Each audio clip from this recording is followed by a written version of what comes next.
Hi guys, good morning. For today's video, ito nga ay kagigising ko lang. Siyempre, nagligpit ako ng aking pinaghigaan. Sa sarap kasi siguro ng tulog ko, ayan, natanggal na ang punda ng aking una. Alas 5 ng umaga ako nagigising. Siyempre, mag-iinit na ako ng tubig. At pagkatapos niyan ay magkakape. After magkape, ipapastol ko naman yung kambing at papakainin yung aso.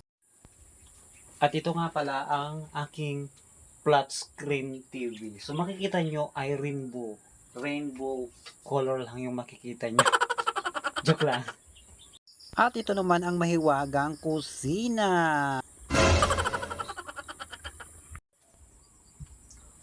Of course, ito yung bintana na sinisilipan ko kapag tuwing umaga ay binubuksan ko to para lumanghap ng sariwang hangin. So gaganon lang ako. Tapos yan, malalanghap mo na yung sariwang hangin.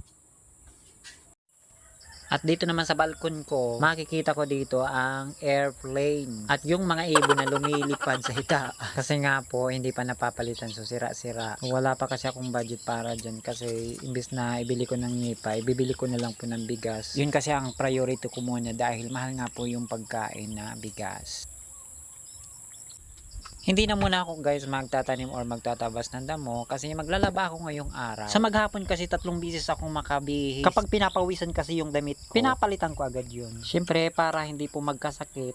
So, dati-dati yung libangan ko guys, yung makikinig ako ng radyo, kaya lang nasira yung Bluetooth speaker ko, tingnan nyo. Nabasag-basag pa. Tapos, ginawa ko na lang siyang upuan. Kapag naglalaba ako, inuupuan ko na lang siya. At wala din akong mapanoodan dito ng TV, so wala akong mapaglibangan. Sa cellphone naman, hindi naman ako nakakapanood kung wala naman load. 'Di ba? Hindi naman lagi-lagi may load eh. Kasi, ayan, mabilis maubos yung data kasi mahal yung ilang days na load. So, ganun lang. So, ang gagawin ko lang, doon ako sa may ilalim ng puno kapag tuwing tanghali. Nagduduyan-duyan, ganyan.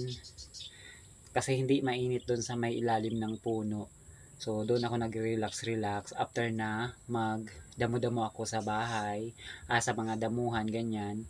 So, doon ako kasi sa tuwing tanghali, kahit na ano, nanananghalian ako, doon ako kumakain na sa may kailaliman ng puno.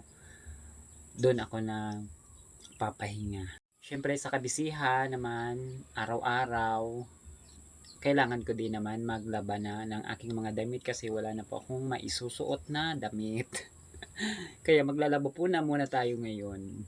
So, let's go! So, dito sa igiba ng tubig, babasahin ko muna yung mga damit kasi paglalabahan ko siya doon sa bahay kasi hindi mainit. Doon ko siya kukusutin at sasabunin. Siyempre, dinala ko na rin yung container na paglalagyan ko ng inumin na tubig kasi nga po kapag mainit yung panahon ay talagang kailangan ko ng water therapy or more water. Ayan, binibilisan ko na kasi ang init na ni Shine. Siyempre, ito naman, container ang paglinisan natin. Kasi habang tumatagal po talaga ay naglulumot po yan sa loob. Kaya kailangan talagang linisan natin. Yan, kahit ganito ako guys dito sa bukid, talagang masarap naman sa pakiramdam yung nakatira ka dito. Kasi nga naman, sariwang hangin at may magandang tanawin. So, sa tuwing nagpapahinga ako ay titingin-tingin lang ako dyan sa view ng Mount Isarog at ng Mount Mayon. Mainit na kaya bilisan na natin para naman matuyo pa yung mga paglalaba. So ayan, sabon-sabonin na natin yung labahan para naman matapos na at maisampay na dahil sayang ng init. So habang naglalaba ko dyan, nagsasaing na ako ng bigas para naman yung trabaho ay dire-diretso na. At ang iisipin ay ulam na lang. Ilalabhan ko na siya dahil matatambak na naman. Kasi alam nyo guys, ako kasi bihis lang ako ng bihis. Minsan hindi ko namamalayan, punong-puno na pala yung palanggana. Kasi pag bising-busy ako sa taniman, minsan hindi ko napapansin yung mga labahan ko. Kasi sa umaga pa lang ay patungo na agad ako sa aking mga taniman. So, nagdadamo-damo na agad. Kaya naman naisip ko ngayong araw, ay yung oras ko ay maglaba. At para mamaya ay chill-chill na lang. O, diba? Relax-relax na. So, ganun dapat. Pag maglalaba, dapat umaga. Para isampay maya-maya, mamayang hapon. So, tuyo na yan. Dahil kapag naglaba ka ng hapon, hanggang kinabukasan mo pa yan na nakasampay dyan. Ano bang pinto ito? Sinasarahan na ako. Nag-automatic ba? Saka yan guys, finished product na. Isasampay na natin ang mga mahiwagang damit. Kailangan maisampay ko na lahat para naman ay tuloy-tuloy na yung mga gagawin. Hihintayin na lang natin siyang matuyo. Bali ngayon lang nga po ako nakapag-upload dahil nga po masama yung pakiramdam ko nung isang araw na para ba akong lalagnatin. Kasi sumasakit yung ulo ko. Kasabay pa po ng mainit na panahon. Kaya ngayon lang po nag-okay-okay yung pakiramdam ko. Kaya nakagawa-gawa na ako ng katulad niya na paglalaba at paggawa-gawa sa mga paligid ng bahay ko. Kapag masama kasi yung pakiramdam ko guys, hindi ko siya pinipuwersa. Kasi syempre, baka mapano naman ako. Iniingatan ko yung sarili ko kasi mag-isa po ako. Kapag nilalagnat nga po ako, wala po ako mapag-utusan dito kasi malalayo po sa bahay. Kaya ang ginagawa ko guys, umiinom ako ng mga herbal dito na yung gamot sa sakit ng ulo, like oregano.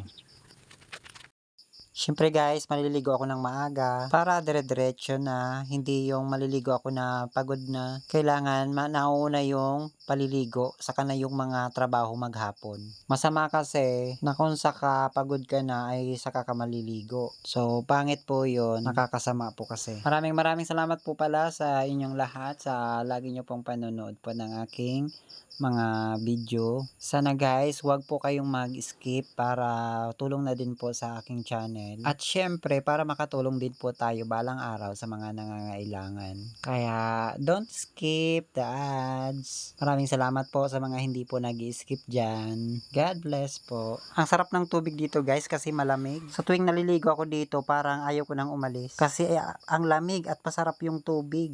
Natural siya. Galing sa bundok na yan ng Mount Isarog. So nakikita nyo guys, yung bundok na yan, galing dyan yung tubig. Dumadaan siya siguro sa kailaliman, tapos napunta po dito sa may malapit sa Bihira po ang may amin. Mga ganito na, di ba yung kusang naglalabas yung mga tubig na ganitong natural na malamig, ganyan, malinis.